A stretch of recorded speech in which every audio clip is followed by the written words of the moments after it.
Chapter 6, The New Odds. Welcome back to Let's Play the Sword of Etheria.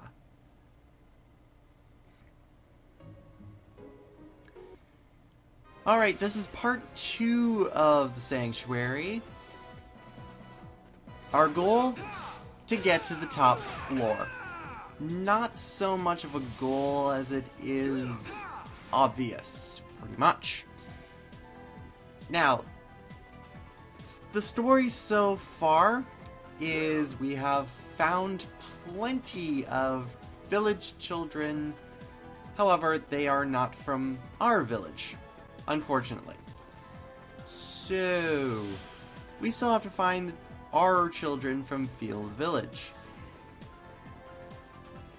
The party starts talking about how they still haven't found them, and also hoping that their family, or the adults of the village, are safe. The adults that we have only seen for about 3 seconds, and then they kind of disappear. We never see them again, honestly. Then we actually go into a little bit about Phil's history, in a sense, like how he grew up. Phil falls under the case of, I have no parents because they died when I was very young.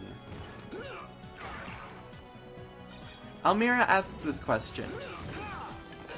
So, pretty much throughout his entire life, it's only been him, Dorothy, and Toto. And he was raised by the village.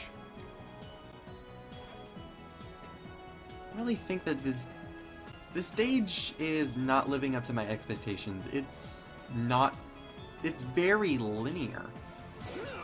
Like, almost so linear as I can't go back downstairs. So, yeah, if you miss something, you miss something. Now, Almira is simply asking all of these questions about Phil's past just for simply asking questions. Any reason for it? Not really. Is it apparent to the story? Technically, yes, it is. In about 6 or 8 chapters from now, yeah. So yeah, more questions, more facts that really we can't do anything about right now. Roll with it. Now, the fact about the second part of the Sanctuary is that it's pretty much a big, huge circular tower. It would have been nice to have a nice exterior shot of the Sanctuary when they went inside it, but I never get what I want. It would have been nice, though, to get some establishing shots of the areas instead of all of this. Like this game was released in 2006. 2006 had establishing shots. This game has really surprisingly graphics, like really good graphics for the PS2.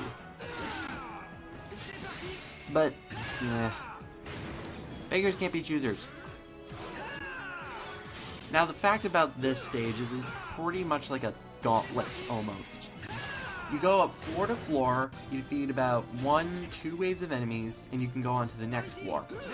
There's also the wonderful little center path that goes into, I probably have to say that it's the center of the tower, and there's a wonderful treasure chest there. Treasure chests that are guarded by another wave of enemies for some reason or another. They don't really have anything in them to begin with that are really interesting. Usually just green Etheria. But fine.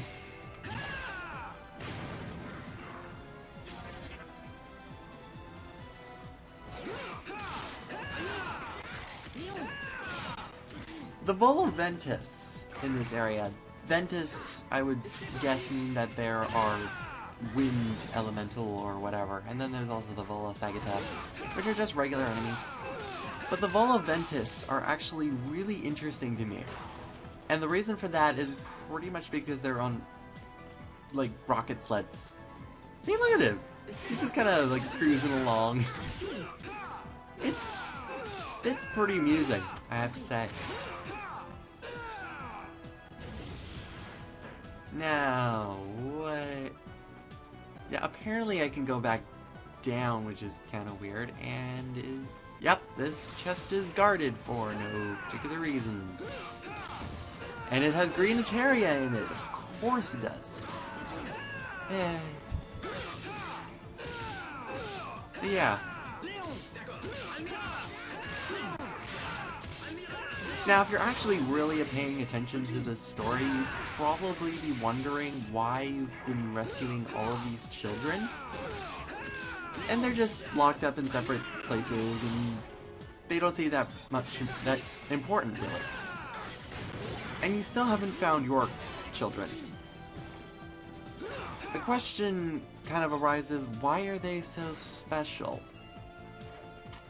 What do the gods want?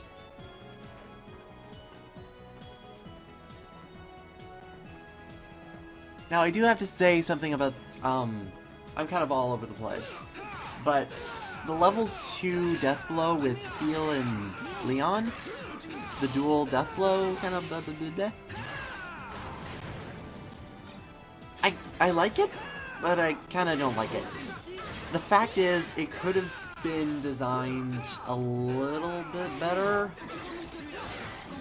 Like, it's pretty much a dual charge attack, and it's linear, definitely. But the fact still remains that it could have been a little bit better. Like, it could have, like, homed in on all of the targets in the area, and then just kind of bounced around kind of bounced off the walls everywhere in order to kill all of them, and that would have been fantastic. But I guess for the challenge of the game, they didn't put it in. Frankly, because, well, you're supposed to try hard in order to get combos and multipliers in order to get more Etheria. Did I mention I really suck at making combos in this game? I've seen other people, like, I've seen other gameplay videos of this where experts actually play this, and yay, red Etheria! Completely useless. I love it. But the facts kind of still stands that, well, they're making like combos of 20 and everything like that, so like a regular enemy, you just kill it regularly and you get 4 to 6 times the amount of Etheria you would usually get. Yeah. I guess that would get what happens when you have skill.